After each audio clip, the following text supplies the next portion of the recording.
Today's class, we'll just have a very quick recap of, just give me a moment.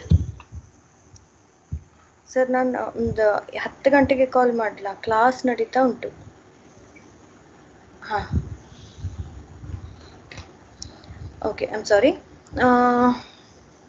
Okay, in our previous classes, we'll have to just take a very quick recap because we've had a break for almost 2 weeks now, I suppose. So in our previous classes, we've been, I hope the screen is clear to all of you. It is seen, right? Yes, ma'am. All right, I've started recording. So my initial work is done. Yeah. So we've been doing congestion control algorithms in our previous class. We've seen what are the causes for congestion, what factors really cause congestion in the system, how the network layer looks at congestion, how the network layer aims at clearing or aims at avoiding congestion, the open loop and the closed loop measures, the different policies, retransmission window acknowledgement policy. We've already seen with respect to the with respect to the data link layer, it's the same thing with respect to network layer also. Then you have the discarding policy, that is which packets to discard and which packets to keep, and the admission policy, whether you hold on with the existing routes or the existing connections, and you avoid the new connections, or you drop the existing connections and take up the new connections. How is it that algorithm is the admission policy? Then coming to the closed loop algorithms, back pressure, choke packet, implicit signaling and explicit signaling. Back pressure and choke packet, we have seen choke packet is wherein back pressure is now, as you can see in this particular slide, this is where the congestion has been observed. So what does it do? It sends a back pressure, or it sets a particular bit in one of the headers to mention or to indicate to the previous router that there has been a congestion, and this router sends it to its predecessor, and that's how it goes till the source. Now this is one particular method, that is back pressure. Whereas choke packet is, it doesn't bother to really indicate the congestion to its predecessors, but it finds out who the source is, and it just directly tells the source that, hey, I have been there is a congestion at my place, so please don't send any packets anymore, or just wait until you send the next packet. So that is what is choke packet. It would be a particular bit, or it could be one particular packet that will be sent with a very high priority, then that reaches the source, and the source now gets to know that yes, there has been a congestion at some particular point within the network, so let me just slow down the rate at which I am transmitting the packets. That is choke packet. Okay. And the control algorithm, there are two algorithms that are used. One is known as slow start and exponential increase. The other one is known as additive increase. Slow start and exponential increase is wherein there is a window. So you start with the congestion window as 2 power 0, which is equal to 1. So there will be one window, which means only a fixed number of bytes. Let us say it is considering about 10 kilobytes. So then the window size is 10 kilobytes. So a segment of 10 kilobytes or lesser can be sent within that window. And once the acknowledgement for that has been received, the window size will be exponentially increased. So it becomes 2 power 1. So thereby there is a size of 2 windows. The size of the data transmitted is equal to the size of 2 windows. So that will be sent. Further, it will be increased by 2 power 2. So that becomes 4. 2 power 3, it becomes 8. And that's how it goes on. So that is slow start and exponential increase. And additive increase is wherein you just go on adding one window size every round, after every round. That is additive increase. Okay, and then we've seen this is how dropping or discarding policy is, wine versus milk, and random early detection. Then we've seen what is jitter, we've seen what are the policies in the different layers, and yeah, we were talking more about quality of service, wherein we saw over provisioning was one method which is expensive, and buffering, that is you wait until you receive a particular number of packets and only then you play to the viewer or the client, that is buffering. Other than that, it is traffic shaping. Under traffic shaping, we have seen two algorithms. One is leaky bucket algorithm and the other one is token bucket algorithm. Leaky bucket algorithm is something similar to a leaky bucket. So you have only a fixed number of packets being put out onto the network or onto the outgoing line. It is always going to be fixed. Instead of sending it as a bursty flow, though you receive it in the form of a bursty input, the output is going to be fixed. This is traffic shaping using leaky bucket algorithm. Token bucket algorithm is wherein if you can recall, I gave you the example of I gave you the analogy of having a person sitting at the cinema counter, ticket selling counter, right? And he can only sell as many tokens or as many tickets that he has got, isn't it? If he has to sell, he doesn't have, he will not be given all the tickets at once, but instead the number of tickets will be given to him after some particular time or periodically. Okay, so after every say 10 minutes he will be given 10 tickets to sell. So within a span of 10 minutes he can sell only 10 tickets, so that thereby he is allowing only 10 members into the cinema hall. Okay, though there are 100 members standing in the queue who want to get into the cinema hall, but after 10 within a duration of 10 minutes he is able to sell only 10 tickets, and thereby he is only allowed, or he lets in only 10 customers or 10 people into the cinema hall. This is token bucket algorithm. Okay, so if you come on the next 10 who is yet to receive the tickets, you will have to wait until the person gathers the next 10 tickets. Okay, that it would depend on the algorithm as to how many packets or how many tickets he is going to get within a period of time or in an interval of time. Okay, so that was leaky bucket algorithm and token bucket algorithm.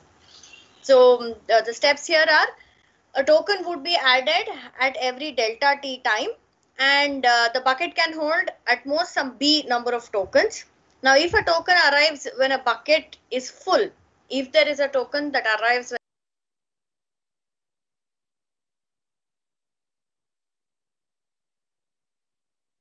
my microphone. Okay. Now, if the person who's selling the tickets already has 10 tickets with him, and if he receives some more tickets, he is not supposed to accept them. He is going to discard them. Okay. So that is if the bucket can the bucket can hold only 10 b number of tokens. If a token arrives when a bucket is full, it is discarded. And when a packet of m bytes arrived, when a packet of m bytes arrived, m number of tokens are removed from the bucket and the packet is sent to the network. He has got 10 number of tokens.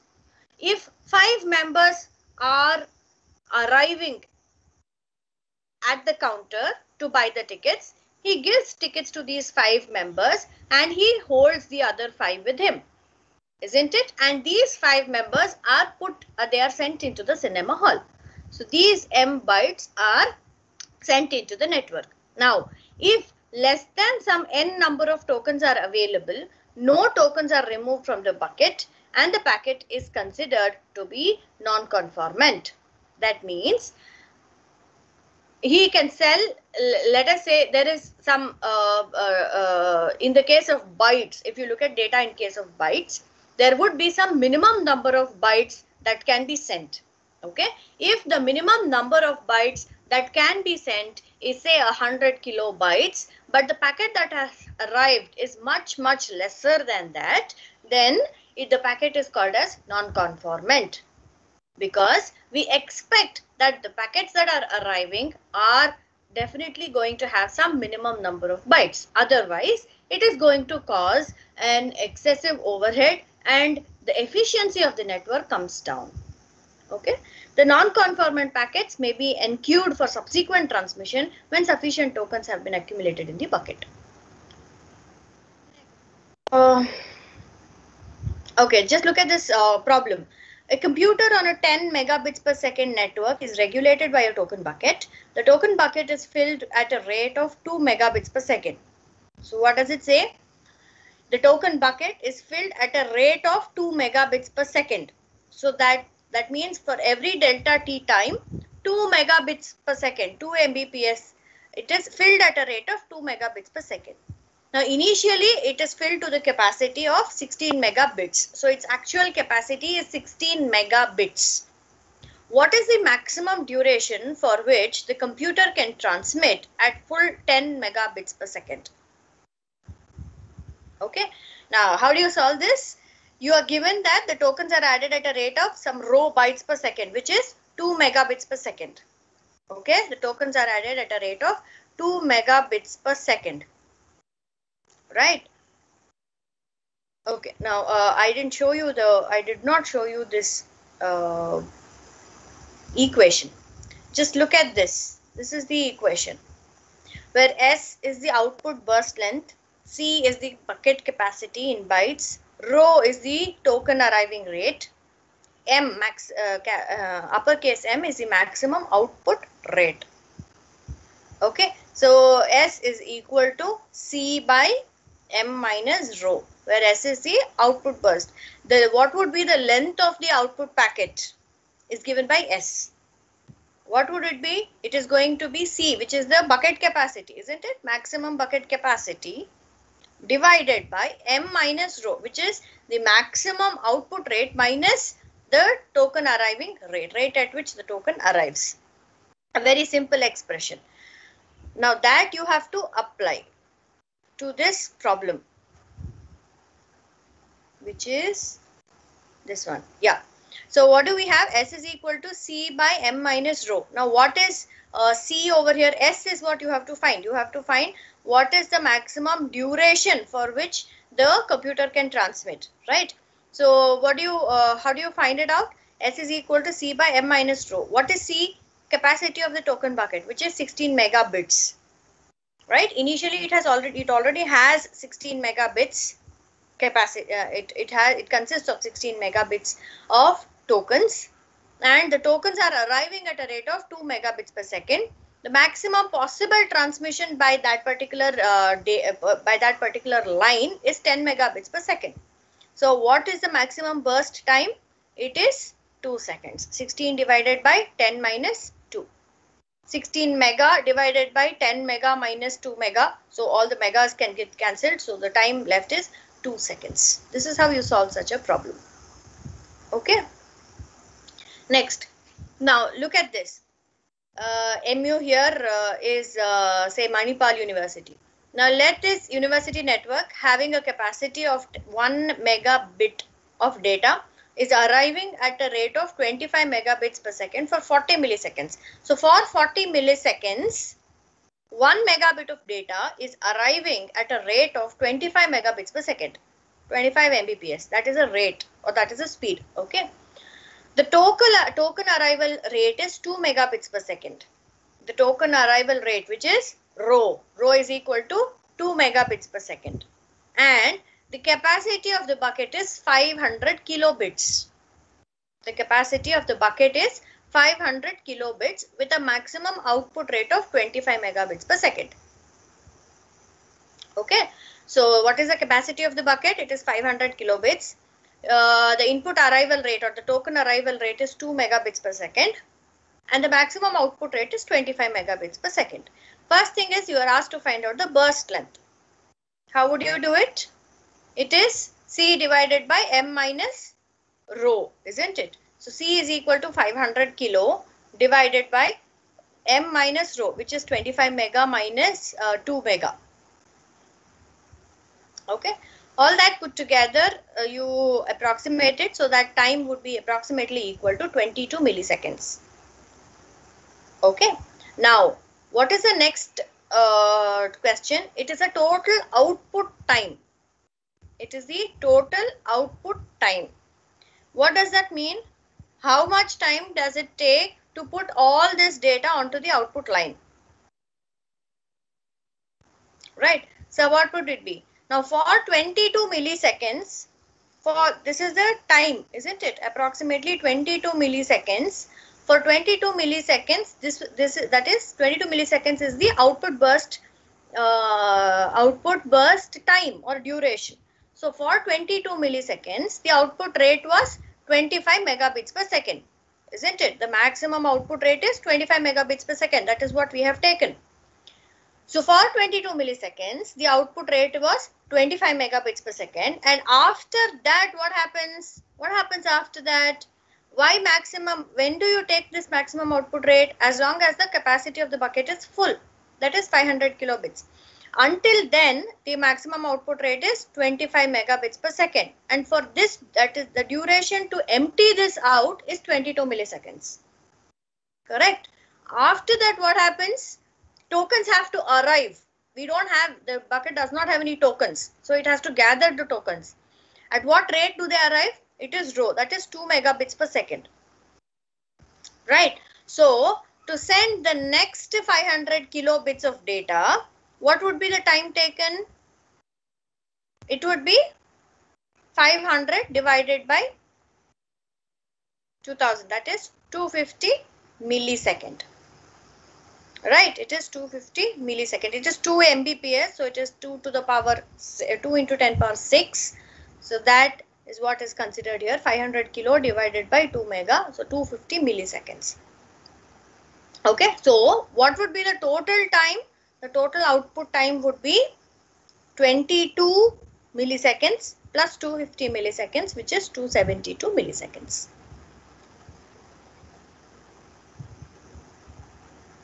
Excuse me, ma'am. Yeah.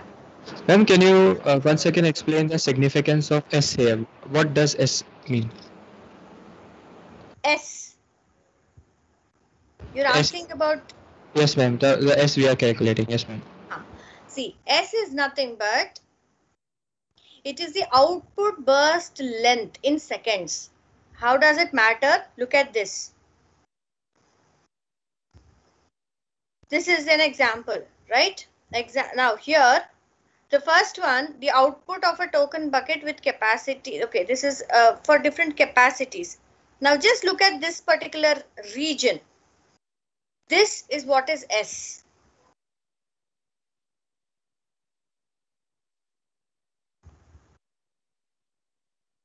Could you understand this?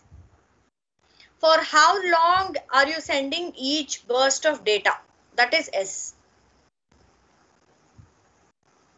So if you have got, it is something like you have got 1 liter of water. You have got 1 liter of water which you want to put, which you want to send it over an output line. Okay. So what is a burst? It is 1 liter. Now, how are you going to divide this 1 liter? For what duration are you going to send this 1 liter in terms of bursts, smaller bursts of data, so that you are not going to overload the network? That is the significance of S. Have I answered your question, or you want some more explanation about it? So, ma'am, like if I have some number of bytes, for example 10 bytes, and if burst is 2, so I'll be sending the data like 2 bytes at a time. Yeah. Okay. 2 bytes at a time. But what is that time? Over what duration are you going to send those 2 bytes? Okay. That will be calculated by the link speed and all. Yeah. Okay. That is S. Am I clear to all of you?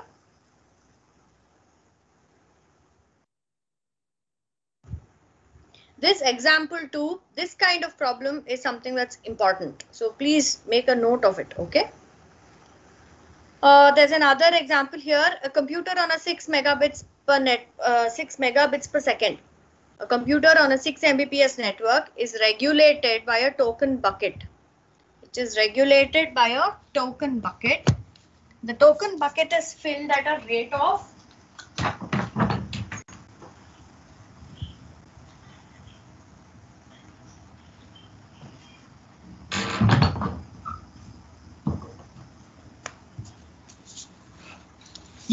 the token bucket is filled at a rate of 1 megabits per second. Now it is initially filled to capacity with 8 megabits. How long can the computer transmit at full 6 Mbps? How can it transmit at full 6 Mbps? As long as the token is full. As long as the bucket is full. Isn't it? because after that it will have to wait until it collects the required number of tokens. Okay, so for how long can it send? It is easy. It is S is equal to 8, which is the capacity C divided by M minus rho, isn't it? C is the capacity of the bucket, which is 8 megabits, divided by M is the maximum data rate, which is 6 megabits per second, and the token arriving rate, which is 1 Mbps. So the duration of this is 1.6 seconds. Okay. This is just another way in which you can use, another way in which you can understand the token bucket algorithm. This is in terms of packets. What would be the maximum number of packets? The maximum number of packets or maximum average rate will be equal to R into T plus C divided by T. Now, what is this R? R is the rate at which the tokens are entering into the bucket, R or rho. Right, whatever. And C is the capacity of the bucket in terms of tokens. Earlier it was given as bits, now it is given as tokens. Now look at this example. Let a token bucket with capacity 10 kilo tokens. It's easier to understand this, isn't it? Something you can always give this analogy, you can always make an analogy, it's easier to understand. So let a token bucket with capacity of 10 kilo tokens, and the tokens are added at a rate of 1 kilo token per second. So there are 10 kilo, that is 10,000 tokens. You can add 10,000 tokens or 10,000 coins into the bucket. That is the capacity, maximum capacity. And tokens are added at a rate of 1,000 per second. So for 1 second, 1,000 tokens are added.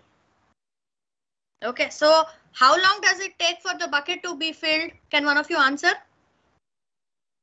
If its capacity is 10,000 tokens and you are adding 1,000 token per second, how long does it take for the capacity to complete? Or sorry, seconds. how long does it take the bucket to fill? 10 seconds. Yeah, correct. Now, if the system is idle for 10 seconds or maybe even more, what happens? The bucket can collect 10,000 tokens, isn't it? As you said, it takes 10 seconds for the bucket to fill.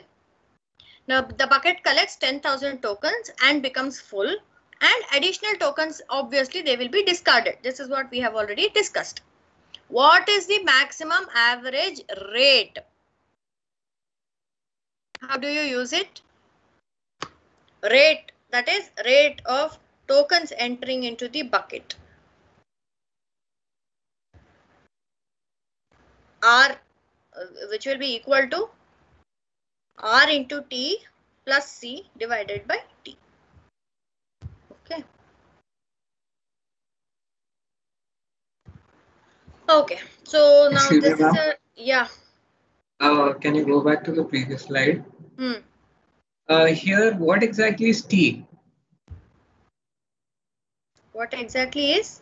Is T in a T is the practical time, problem? time. Time to what, ma'am?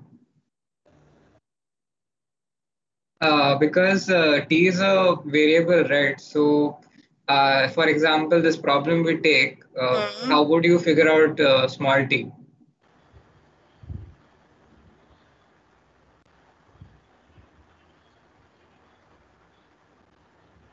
Yeah. Wait, that's a good question.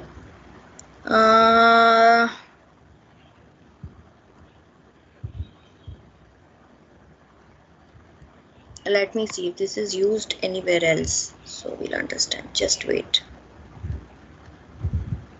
Not used. Okay. Now, this is the maximum average rate.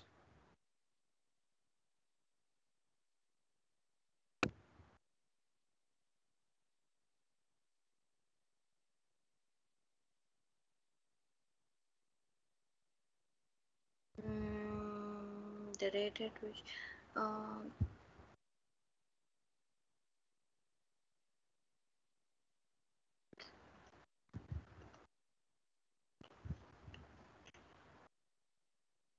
even okay. In this case, he has left it as 10,000 T plus 10,000 divided by T.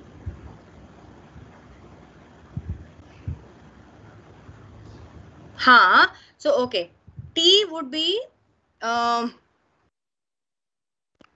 for how long are you sending it? Now in this example, the value of T is not mentioned. There is nothing that you're going to send the data for this amount of time.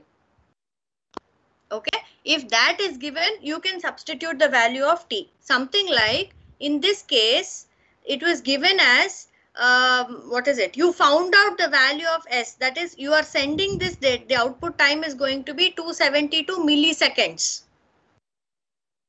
Okay, you found out the value of S. So here we do not, or there is no time or the duration for which the data is sent is not given over here, or we don't even have how much data is being sent, right? All that is given here is only the capacity of the token and how many, or the rate at which the token is added. There is nothing about what is the data that is being sent, isn't it? So if all that information is given, S is going to be, or the T, that is the duration for which you are going to send. Then what would be the maximum average rate or maximum number of packets you would be sending? Understood, ma'am. Thank you. Okay. Yeah.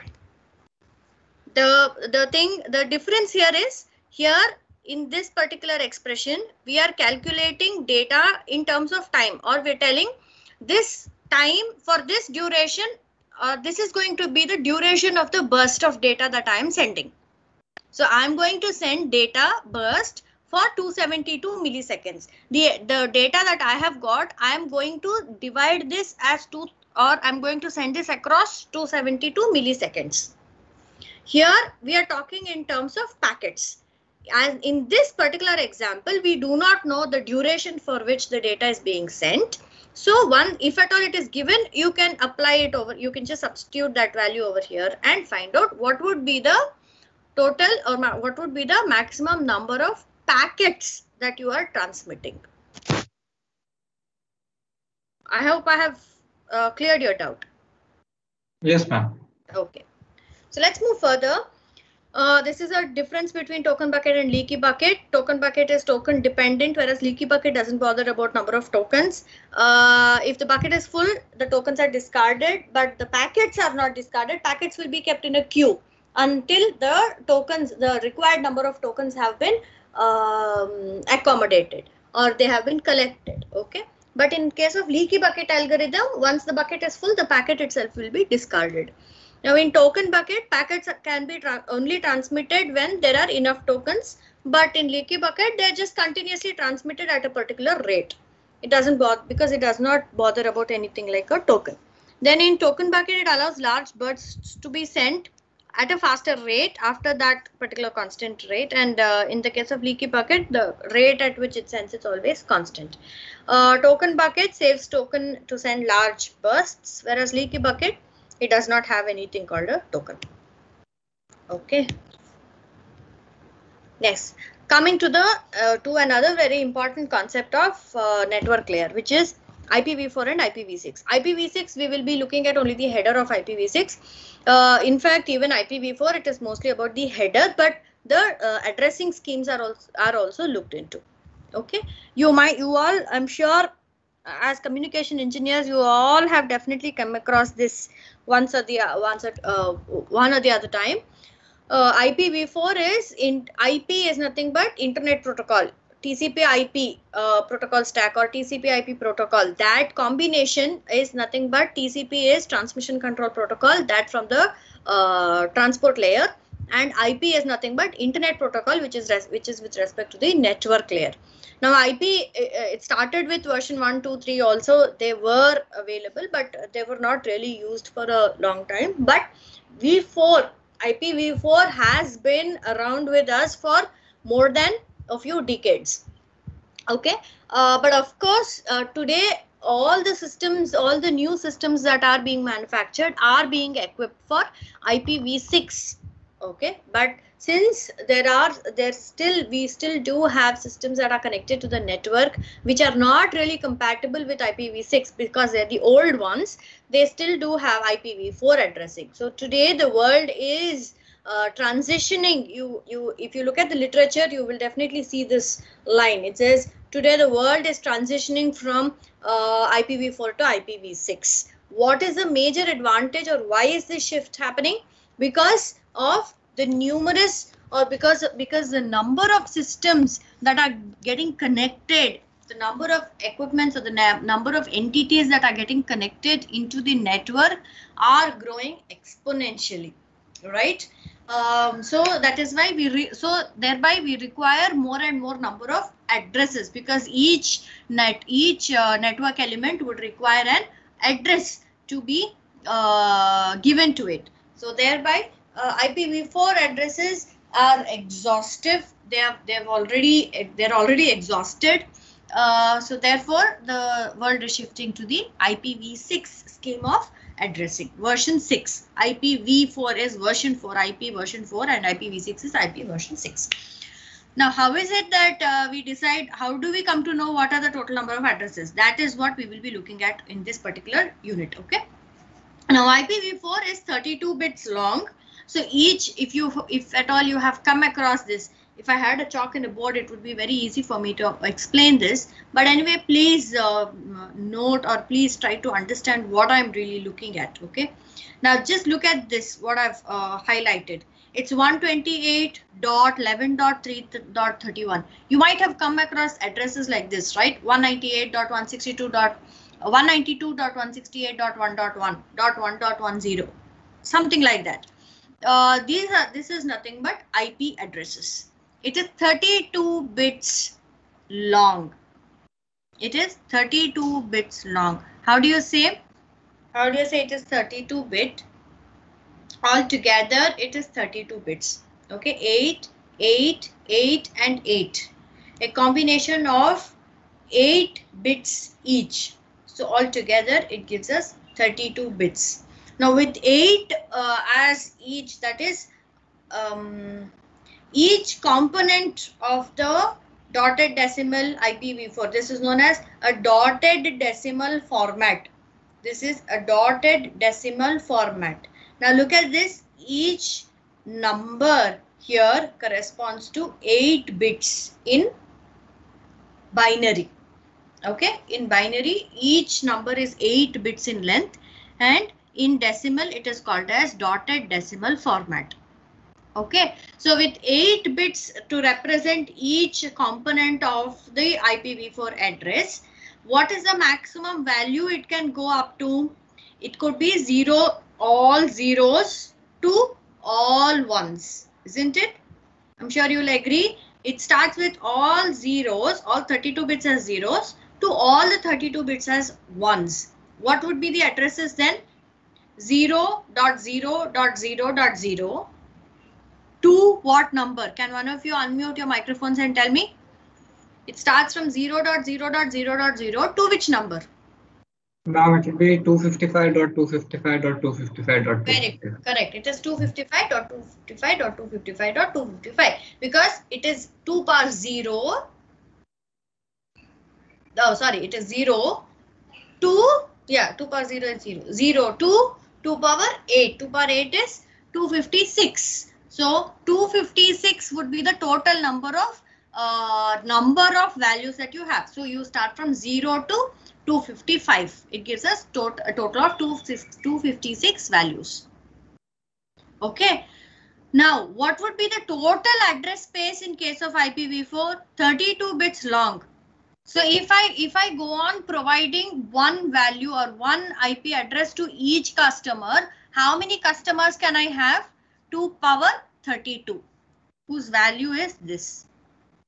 Okay, this is the value of 2 power 32. 4294967 2 power 32. These were the total number of IP addresses that were available. Okay. Now look at this example. Change the following IPv4 addresses from binary notation to dotted decimal notation. How do you do it? You convert each of these binary each component in binary to its decimal equivalent. That's it. Okay, just write its decimal equivalent in dotted format. So how do you write it? The first one, look at example A. 1 followed by 7 zeros and 1 followed by 6 zeros and 1 again. What is its decimal value? It is 129. Okay, and then this is 11. This is 11 and this is 239. I hope you are all able to follow if I go in this manner.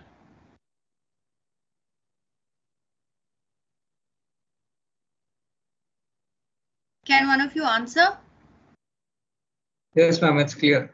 Okay, thank you. Next, look at example B. Again, you convert. I'm not able to highlight. That's the problem. Is there any option in PDF to highlight? Let me try this. Yeah.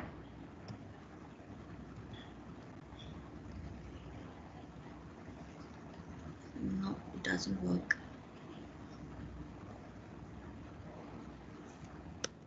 Okay. So this is the decimal equivalent of this is 193. The decimal equivalent of this particular value is 131. This is 27 and this is all 1, so it is 255, right? So the dotted decimal format of example B for question B is 193.131.27.255. You can just use a calculator, or if you are good at your manual arithmetic, you can go by that also, mental arithmetic. So example C, look at example C. It is 231.219.139.111. Example D, 249.155.251.15. Now, one thing that all of you please listen over here, a very, very common mistake that you end up doing, you might change the number of bits in each component. Please remember, each component in the IPv4 addressing can have only 8 bits. It can have only and only 8 bits. Don't retain it as 4 bits, 3 bits, 5 bits, or don't exceed to 9 bits, 10 bits, etc. The number of bits in each component of the IPv4 address can have only 8 bits. Okay, so thereby please just register this in mind so that you don't go wrong anytime. You can have values between 0 and 255 only. You can have values between 0 and 255 only. We happen to see many of you writing 300, 400, 500, etc. You can never get that if you are having only 8 bits, remember. Okay, so the maximum value can only be 0 to 255. Each component can vary between 0 and 255 only. Okay, let's move on. The example 2 is change the following IPv4 addresses from dotted decimal to binary notation. How do you do that? Consider each component, write its binary equivalent. 111, what is its binary equivalent? And then 56, 45, 78, etc. That's how it goes on. Okay. Now look at example 3. Find the error, if any, in the following IPv4 addresses. Can you tell me if there is an error in the example A? I understand the solutions are already given, but don't look at it.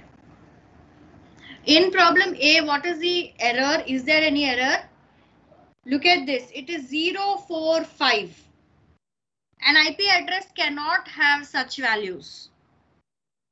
Okay, it can have no leading zeros. Understood? What about the second one? Look at the number of components in example B. 221, 34, 7, 8 and 20. It has got 5 components or 5 bytes. It cannot have 5 bytes. An IPv4 can have only 4 bytes. Okay. Look at example C. What is the error you find here? 75 is fine, 45 is fine, but what about 301? Can you have the value of 301? It's not possible, isn't it? Because each byte can only vary between 0 and 255. So 301 is not correct. Okay. And look at example D. This is a combination. It's a combination of binary and decimal. That's not allowed. Dotted decimal format should have only decimal values. Okay, so this is the error in example 3.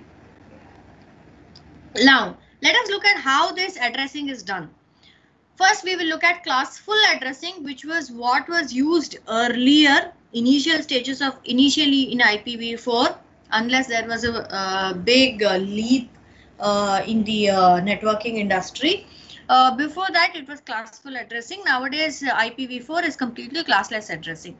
But in order to understand classless addressing, you should first understand classful addressing, which is why this is taught. Okay. Now there are 5 classes in IPv4: class A, class B, C, D, and E. How do they differ? In the number of bytes. I mean, the total number of bytes will always remain 4 bytes. But what is used for what? That defines the classes. That is, now whenever you're talking about an address, remember these addresses are given to the internet service providers. And the internet service providers would further provide the addresses to their customers. I hope you can understand this, right? Now, who gives you the IPv4 that your system is given? Who allots that to you? Your internet service provider is going to allot that to you. And who decides what address that internet service, how many addresses that internet services provider will have? That depends on the regulatory authority. Okay. Now, when you say it is your internet service provider, ISP, it's your ISP or the network provider who gives you the IP address. We all know that we've got multiple network providers, isn't it?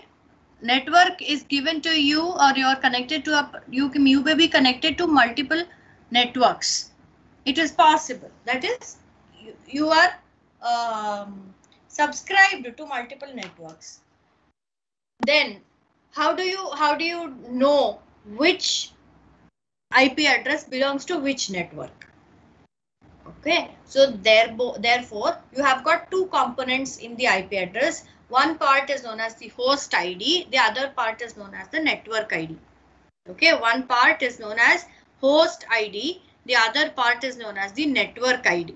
Now, depending on how many host IDs and how many network IDs you require, sorry, how many host IDs, and how many network IDs you require, that then you fall into that particular class of addressing. Okay, now I'll explain that point a little further again. So just look at the different classes. Class A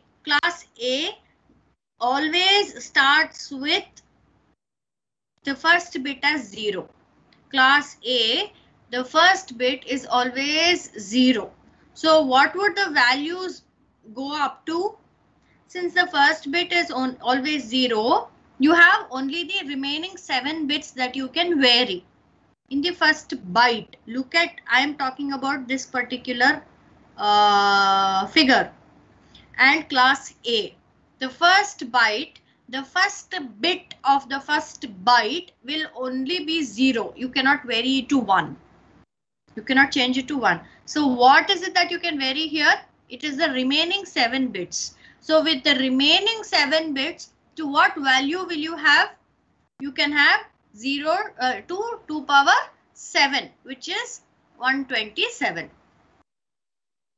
Correct. So the first byte in class A addressing can vary between 0 and 127. Okay. The rest, that is second, third and fourth byte will be the same, 0 to 255. Next, class B addressing. Under class B addressing, the first 2 bytes of the first 2 bits of the first byte are fixed, which is fixed to 10. Okay, it is fixed to 10. So what can you vary? You can vary the remaining 6 bits alone. Okay, you can vary the remaining 6 bits only. So what does that vary as? So under class B addressing, you will get 128 to 191. It is taken as 128 to 191. And class C addressing is 192 to 223. Class D 224 to 239. Class E is 240 to 255. Okay. Now, how do you find the class of an address using continuous checking? When you have an you have an IP address. How do you know which class this IP address belongs to? So you start and you check the next bit. If the bit is 0, you automatically know that it is class A. If it is 1, you check the next bit. If the next bit is 0, so you know that the first 2 bits are 1, 0, then you know that it belongs to class B. If it is not 0, but if the second bit is also 1, you check the third bit. If the third bit is 0, then you know it is class C. So you've got 1, 1, 0, so you know it is class C. Whereas if it is not 0, but if it is 1, then you check the fourth bit. Now, if you check the fourth bit and the fourth bit is 0, then you know that the IP address belongs to class D. But if the fourth bit is also 1, then you should understand that it belongs to class E. This is how you check the address classes. And this is the occupation. This is how it is occupied. The address space is occupied. Half of the address spaces of class A are given from class, of the IPv4 is given to class A. Okay. How do you decide? Okay, I'll tell you that later. And about quarter of the total number of IPv4 addresses belong to class B. Class C has got 12.5%. Class D and class E take only about 6.25%. Okay. Now look at. Excuse me. Yeah. Ma'am, can you go 2 slides back? Which one? Class A, class B. Yes, ma'am. Ma'am, here the 0 and 1, 0, they are the LSB or MSB? MSB. MSB. It starts with 0 or it starts with 1, 0. MSB. Shall I move further? Okay. Now look at this example. Find the class of each address. For this, one thing is you retain it in binary, or if you are fluent with decimal, you can convert it to decimal also and fine. But anyway, retaining it in binary is easier also. So how do you check which class it is? First, you check for the first bit. If it is 0, you know that it is class A. Now in the first example A, the first bit is 0. So you need not bother about what is given further. You understand that it is class A. Look at second example. It is starting with 1. So when it is starting with 1, you check what is the next bit. The next bit is also 1. So it's not class B. Check what is the next bit. That is the third bit. Third bit is 0. So now you know that it is class C. Okay. Next, look at example C. The first bit is 1. So you know that it is not class A. The next bit is 0. So with 1, 0, you know that it belongs to class B. And look at example 4. The first 4 bits are 1s. So thereby it belongs to class E. Okay, that's how you identify. Look at example 5, the next example. Find the class of each address. Here you are giving it, it is given in decimal format.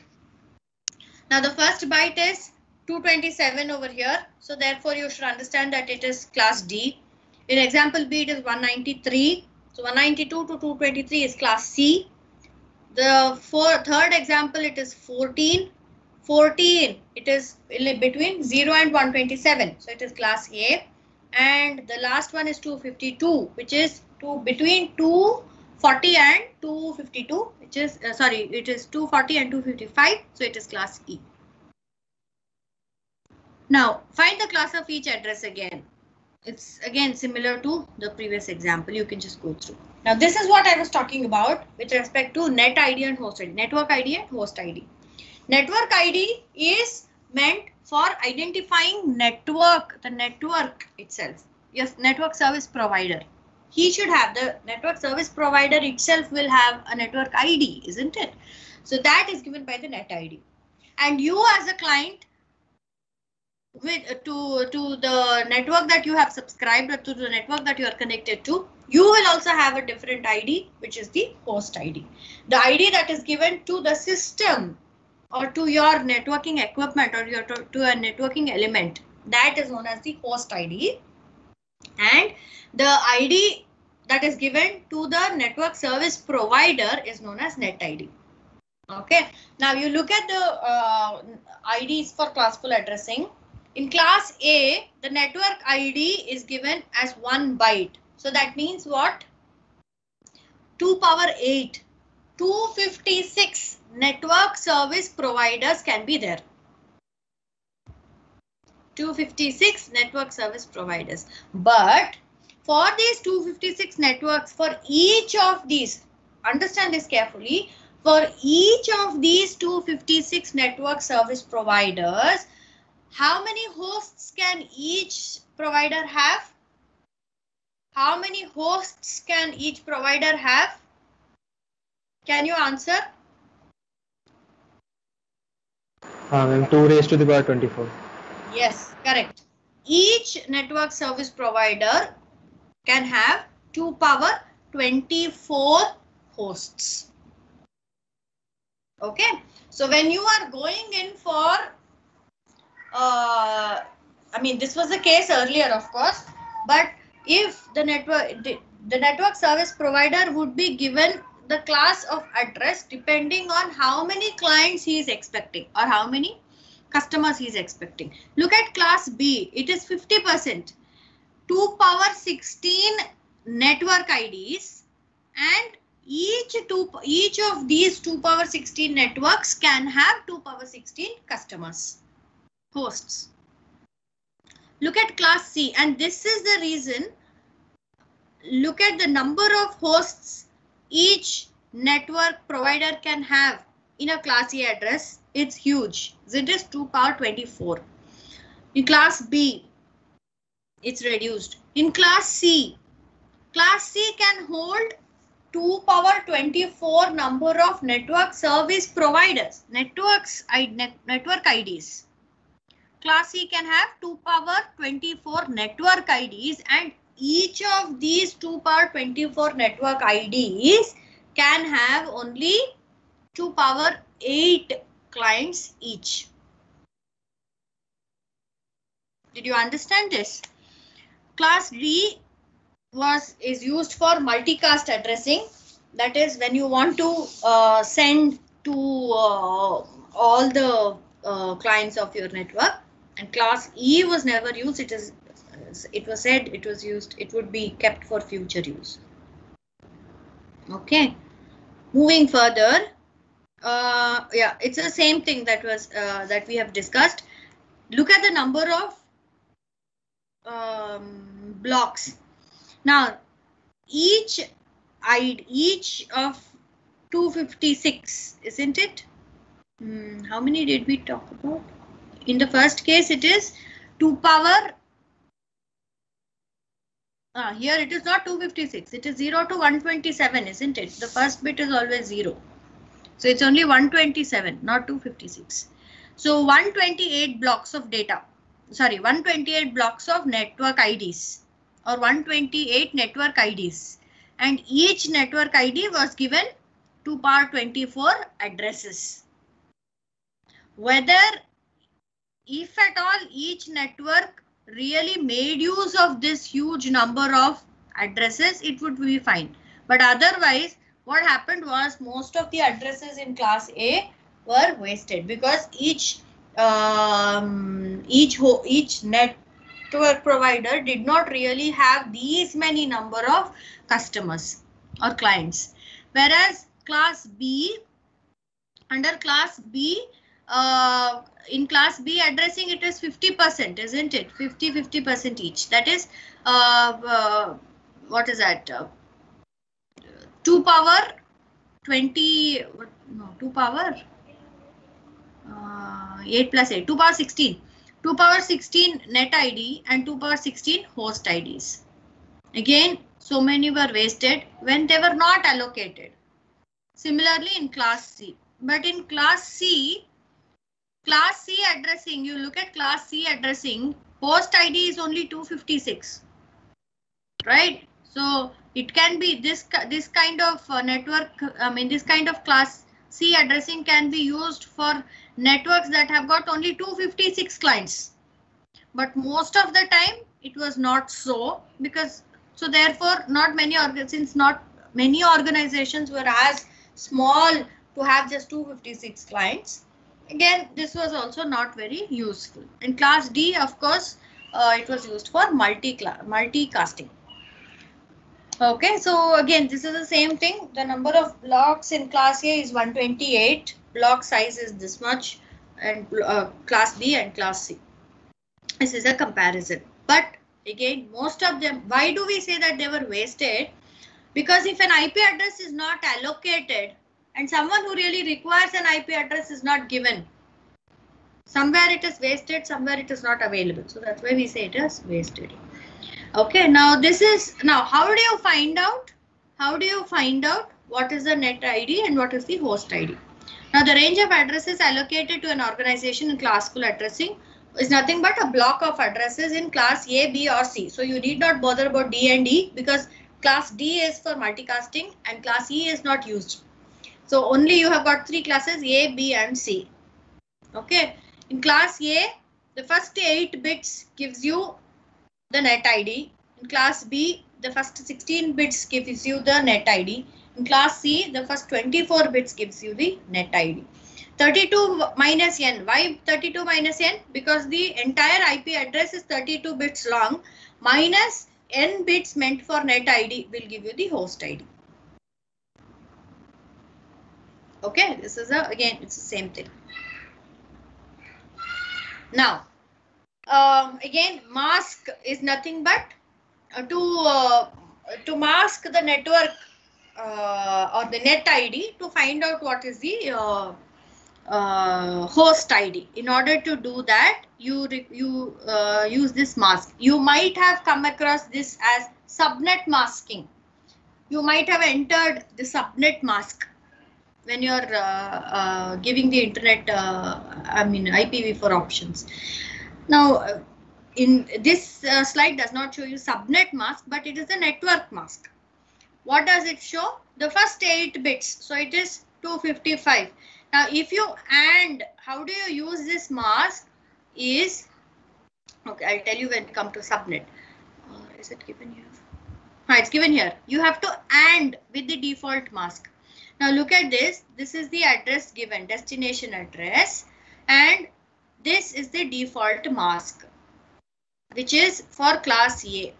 What is the mask for class A? It is all ones. So it is 255. What is the mask for class B? You just convert all the network ID components or network ID bits to 1. That gives you the mask. Class B, it is the first 16 bits is the net ID. So it becomes 255.255 and the rest of the bits you make it as 0. So it is 0.0. This is the mask for class B. And for class C, it becomes 255.255.255.0. What do you do with it, or how do you use it? You AND each bit with the mask.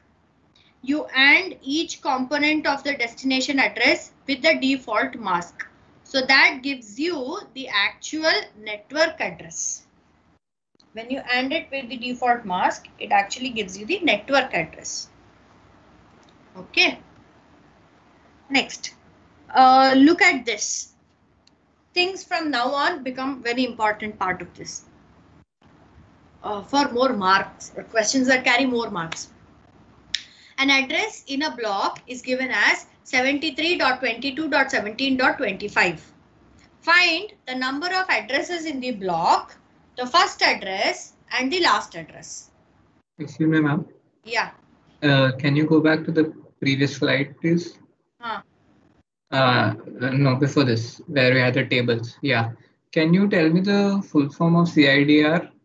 CIDR is classless interdomain routing.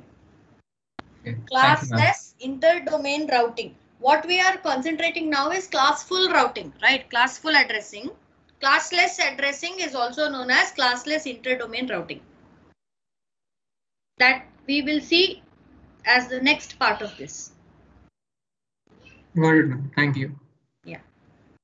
Now look at this. This is very important. All of you please note this. understand this or register this very well, so that it will be easier for you to understand the next, that is a classless routing and allocating the addresses and all that. Okay, that is why I am emphasizing more on trying to make you understand this. Now you are given an address. This is a block address in a particular block. It is given as 73.22.17.25.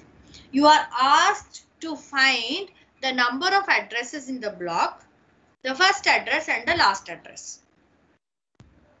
Okay, it is something like, this is how you understand this. You are acting as a, let me say you are acting as a provider.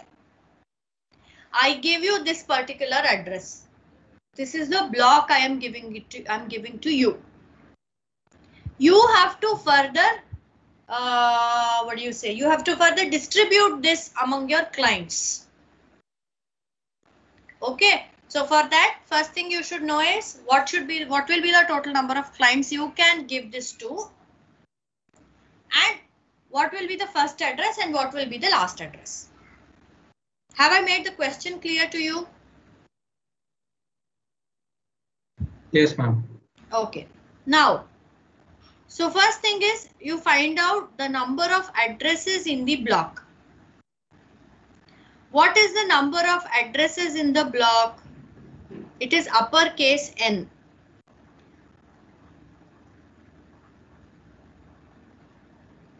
Now uppercase N is equal to 2 power 32 minus N.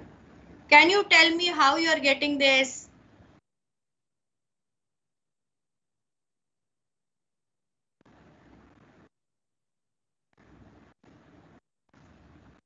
Yes. Ma'am, these are the number of combinations that are remaining if you set aside small n number of bits for the network address.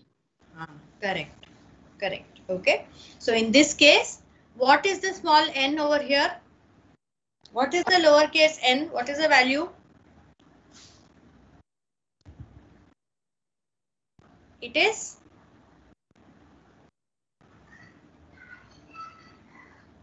It is 8, but why are we using 8? Is that a default value that we're supposed to use? It is. Look at the first byte. Which class does it belong to? If you look at the first byte, which class does it belong to? It is class A.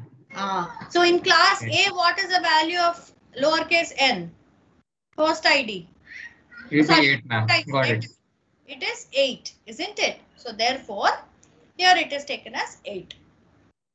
So now, what is the number of addresses in this block? It is this 16,777,216. This is the total number of addresses that you can have in this block. Now, what will be the first address? To find out the first address, you keep the leftmost n bits, small n, which is 8 over here. So you keep them as it is and you set the rightmost 24 bits all to zeros. So that means the first byte is nothing but, first 8 bits is nothing but the first byte, which is 73. You retain 73 as it is. The next 3 bytes, that is the next 24 bits, you make all of them to 0. Okay, so the first address will be what? 73.0.0.0/8. Why do you write this /8? /8 is written to understand that 8 is the value of small n, which is the host ID. Sorry, which is the net ID. Okay, then how do you find the last address? Last address is going to be, how do you find it? Again, you retain the leftmost 8 bits, or you retain the first byte as it is, which is 73. And the other 24 bits or the next 3 bytes, you set them to 1. You make all those 24 bits as 1. So what will be the last address? It is going to be 73.255.255.255. Did you understand this? Yes, ma'am. Okay. Now, if you look at this figure, normally what is done is, now this is a network. This is the block given to this network.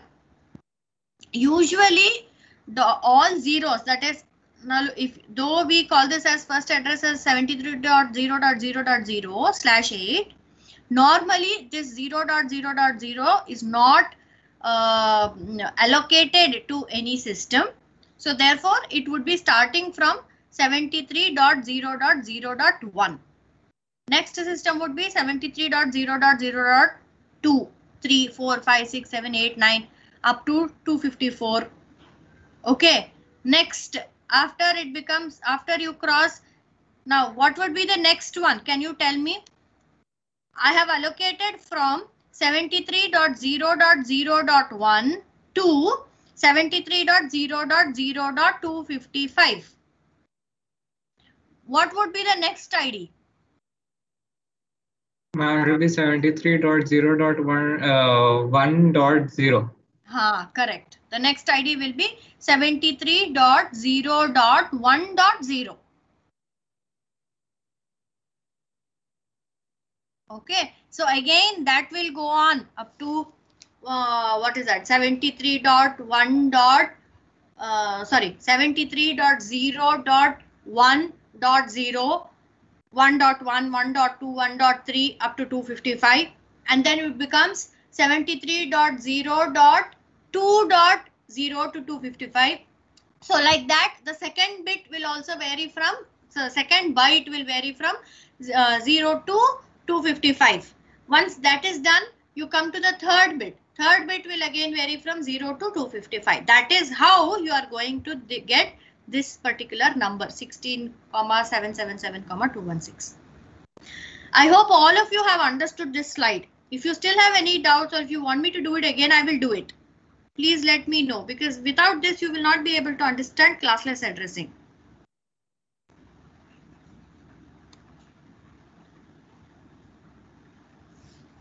Okay, then shall I move further? Yes, ma'am. Okay. Now look at another example. An address in a block is given as 180.8.17.9. Find the number of addresses in the block, first address and last address. Which class does this belong to?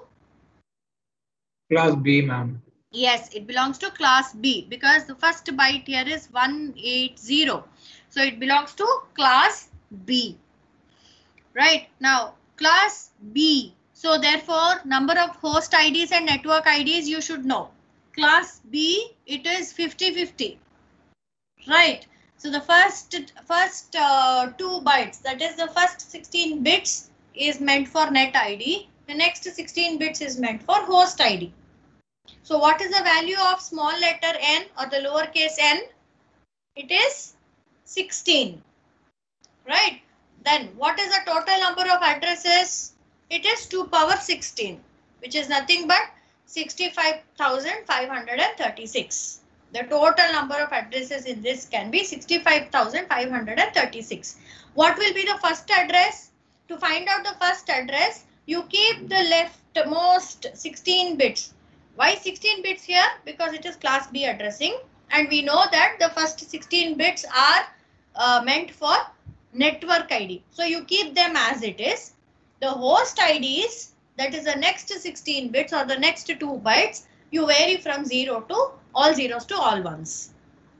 Correct? So the first address will be, there is a mistake in this line. This is step 2. To find the first address, we keep the leftmost 16 bits and set the rightmost 16 bits all to zeros. The first address will be what? What is the mistake over here?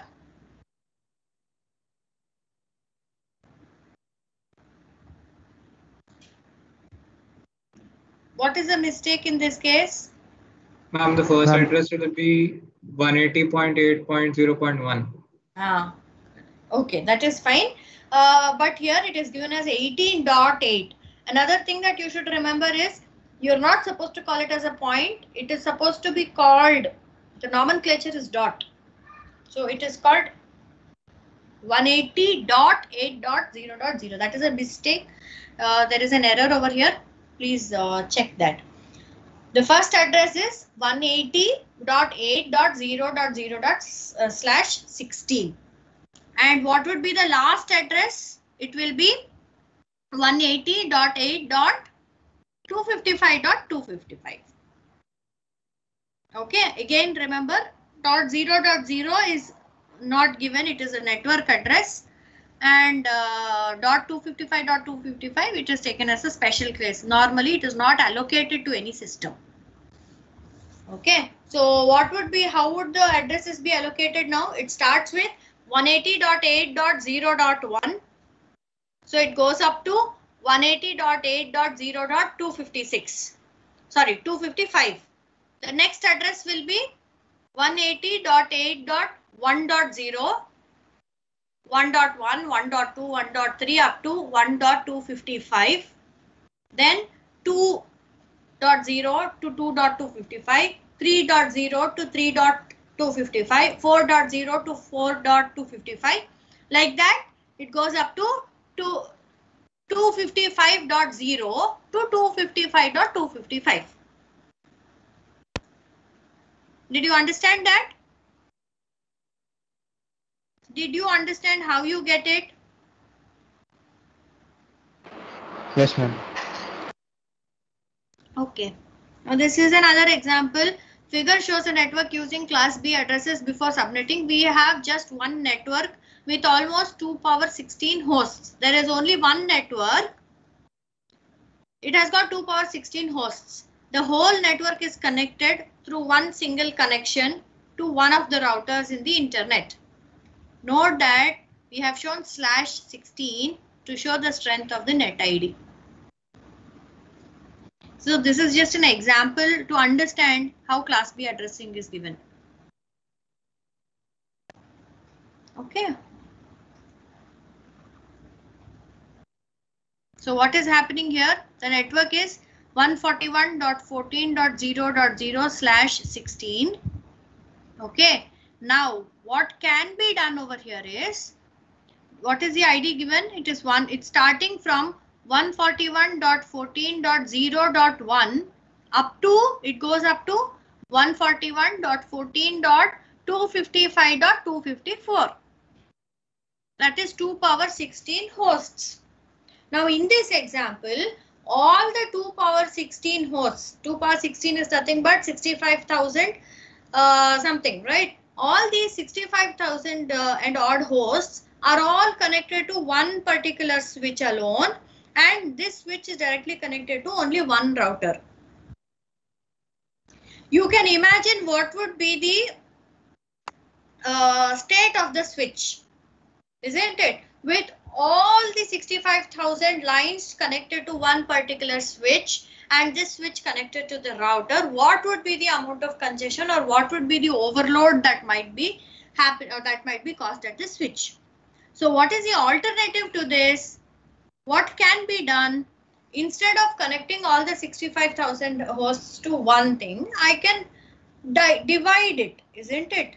And how do you divide? Or this division is what is known as subnetting. Okay, so here what is being done? Subnet 1. You look at subnet 1, it starts from 141.14.0 to 1 and it goes up to 141.14.63.255. Okay, so it is 63.254. So this has come under one subnet. What about the second subnet? Where will it start from? The address will start from .64.1. Another thing that you have to observe here is, you look at this value, the one that I have highlighted. It is 141.14.0.0/18. What does that 18 give us now? What does that 18 give us? The 18 means the first 18 bits gives us the net ID. So we are remaining with how many bits out of 32? 32 minus 18.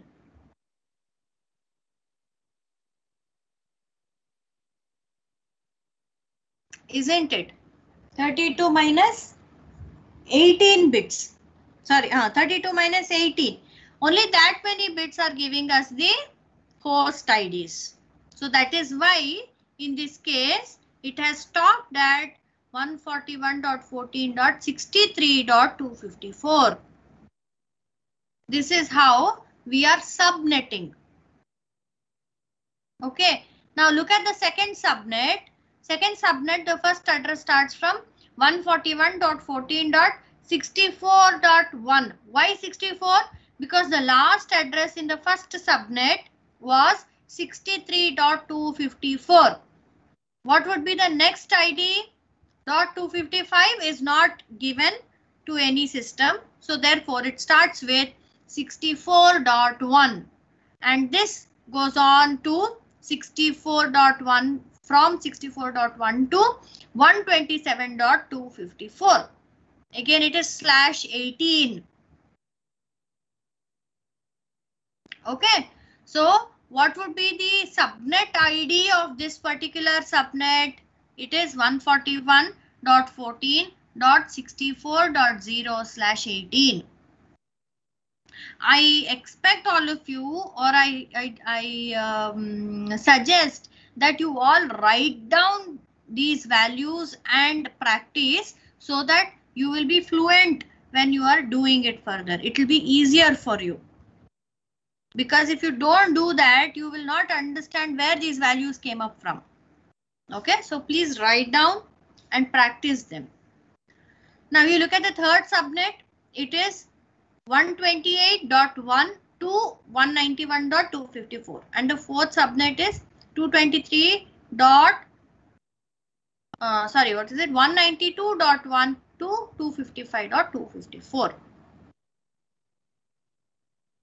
Okay, now what is done?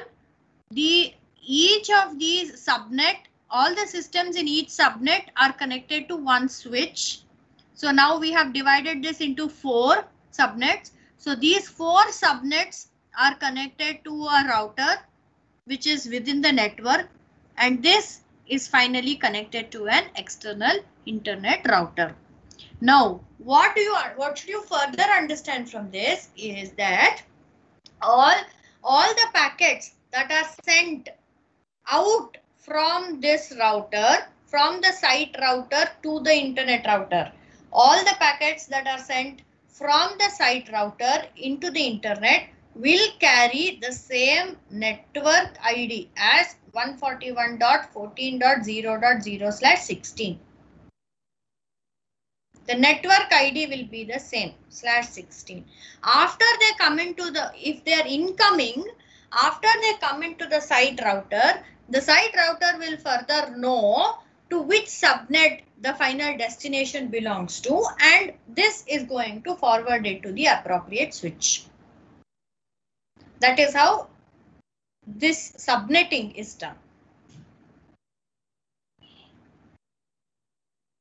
Okay, so the internet, it will still look at, or it still, the router, internet router still knows that, it still understands that this is one single network, but this one single network internally is subdivided. Did you understand this? Yes, ma'am. Is this very clear to all of you? Something similar to the university, isn't it? Now the university, to the outside world, it is Manipal University or Mahe. But internally, we have got so many colleges. Each college has got so many departments. Each department has got so many, the students in each year are divided into so many sections. Correct? So that is how it varies. That is called subnetting. Okay. Now, in the previous example, a class B network was divided into 4 subnetworks. So the value of n equal to 16 was further given as N1 equal to N2 equal to N3 equal to N4 was equal to 16 plus log 4 to base 2. Why 4? Because we had 4 subnets and it is always to base 2 because we are considering it as binary only. So 16 plus log 4 to base 2, that gives us 18. Okay, so this means that the subnet mask has got 18 ones. That means the first 18 bits are all going to be ones to find out the subnet mask, which will be equal to 255.255.192.0. Remember, the actual network mask for class B was what? It was 255.255.0.0, whereas now the subnet mask is 255.255.192.0. When you add the network ID, when you add the IP address with the subnet mask, you will know what is the host ID and what is the network ID. Okay. So this is the operation. So you have the address which is 141.14.120.77. Let us say, for example, what would be the subnet address? You mask it with the subnet mask, which is 255.255.192.0. You AND, right? So you AND each bit. You are going to get the subnet address as 141.14.64.0. So now you know which subnet the destination belongs to. Okay. Something also similar to your how your roll numbers are encoded, how your registration numbers are given, isn't it? You have, say, what is that? 160905253, something like that. So you can go on decoding, isn't it? You know that when it is 1, it is 16. It means that it is you have joined in the year 2016, and 09092 or 093 or 091, that depends on what your branch is. Further, your registration number, right? So that's how this is also decoded. This is another sample internet. The network address is nothing but the identifier of the network. This is again routing process. As I told you, now look at this. These are the different networks that are connected to one particular centralized router, let us say. So then the router has to find out when it has to send. So it gets the destination address, it finds out the network address from that destination address, and then it looks at which interface it has to send it to. So it looks at which network this particular ID belongs to, and it is going to forward it accordingly. Okay, next, based on all this, we will look at what is classless addressing. Why classless addressing came up was classful addressing, as I already told you, it's almost obsolete. It is not used anymore. What we use here is only classless addressing. In fact, I'm not really sure how many of you would have done or how many of you had known this. Earlier days, when we started connecting to the internet, we had static IP addressing. That means each system was given one particular IP address, and that could not be given to another system. Whereas later on it evolved to dynamic IP addressing, wherein the network provider would have a pool of network IP addresses, and whenever you wanted to connect to the network, whatever was available in that pool of addresses was given to the system. That was dynamic. Okay, so but still, due to classful addressing, most of the as we've already seen how many addresses get wasted. Subnetting and supernetting in classful addressing did not really solve the problem. That was that is wastage of IP addresses, and also since we required more and more number of addresses, this classless addressing was devised. Okay, and of course again this was also a short-term solution, and that is why we have moved on to IPv6. Okay, this was known as classless addressing, or it is also known as CIDR. As I already told you, it is classless inter-domain routing. Now here, again, this will also have prefix and suffix, that is net ID and host ID. The prefix length in classless addressing, it can be the entire 1 to 32 bits, but the prefix length is known as this /n. Now we need to know one of the addresses in the block and the prefix length to define a particular block. How do you do that? Let us just look at an example. Again, this is based on what we have already done. IPv4, in IPv4 addressing, a block of addresses is defined as x.y.z.t/n. Let us say this is the value that is given. And this /n defines the mask. What is the mask used for? It is to find out what is the address of the subnet. Okay. So the first address can be found by setting the rightmost 32 minus n bits to 0, and the last address will be by setting them to 1. So and what is the total number of addresses in the block? It is 2 to the power 32 minus n, where small n is nothing but, remember, it is the length of the prefix.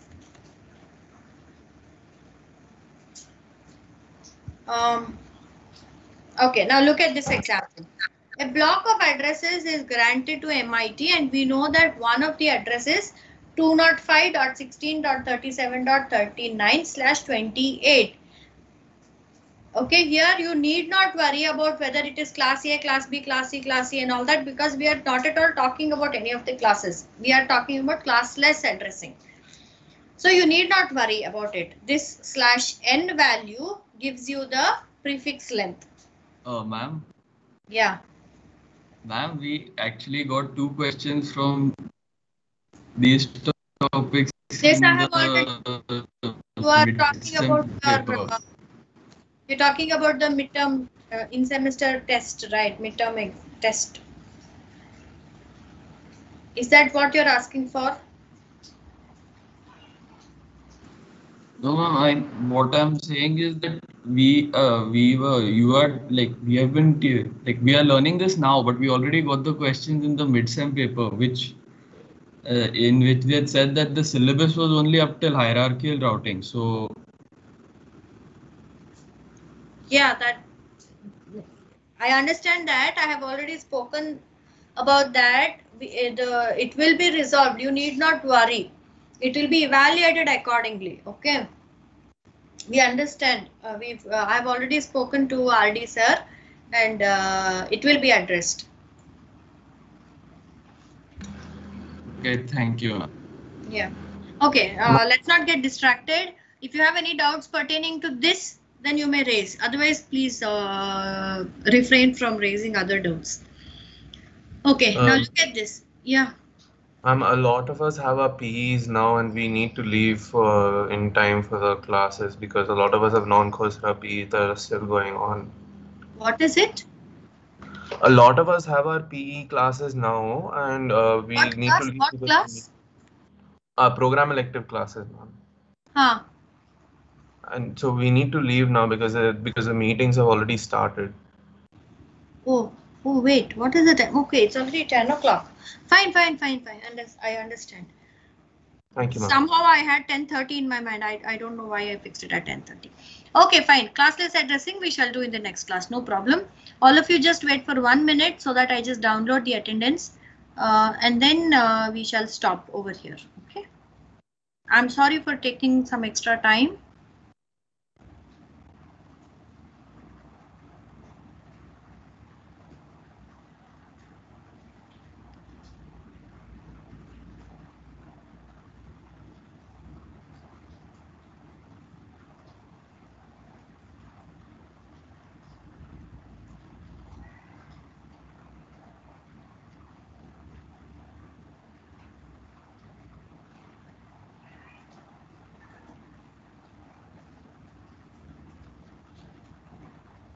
Okay.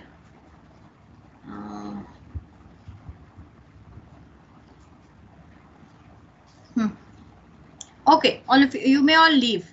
We shall do the rest on Friday. Thank you, ma'am. Thank you, ma'am. Thank you. Thank you, Ma'am, ma'am. ask one thing.